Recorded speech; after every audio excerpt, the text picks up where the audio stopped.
activités dans la ville. 2017, une date anniversaire pour Le Havre qui fête ses 500 ans. De nombreuses célébrations sont prévues. Pour l'occasion, une équipe de passionnés a même eu l'idée de créer une bande dessinée retraçant les différentes périodes de l'histoire de la cité portuaire. Côté contenu, l'éditeur s'est appuyé sur les épaules de Béatrice. Enseignante, historienne et écrivaine, elle connaît toutes les légendes de sa ville natale. Bien, alors nous voici à la maison de l'armateur, d'ailleurs qu'on retrouve dans la bande dessinée. Je vais vous la montrer. Voilà. Et alors, si vous l'avez bien su, je vous ai montré ce qui s'y cache. Rare témoin de la vie havraise du XVIIIe siècle, la maison de l'armateur est un bijou d'architecture. Cette demeure bourgeoise faisait autrefois face aux bateaux amarrés au quai.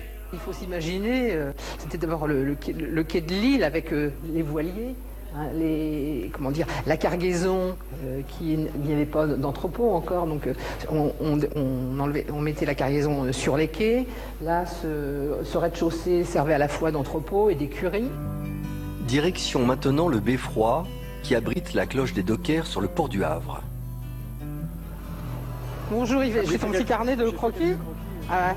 Béatrice a rendez-vous avec le scénariste et l'un des dessinateurs de la bande dessinée. Elle souhaite leur soumettre l'idée de ce lieu pour le 2e tome sur lequel ils travaillent actuellement. Bon, donc Dom, alors là c'est pour cargaison clandestine, c'est pour donc la période de 1936.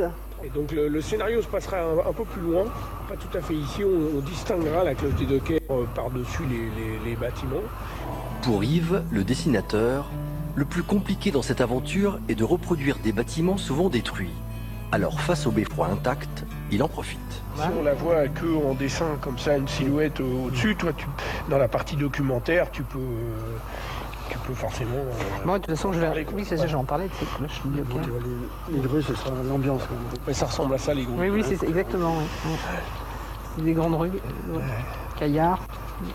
Oui, un truc c'est vrai que tout le monde fume à l'époque. Hein. Oui, c'est une véritable déclaration d'amour à leur ville que ces 3 passionnés tentent aujourd'hui de transmettre. Une manière enrichissante de découvrir Le Havre dans sa bulle.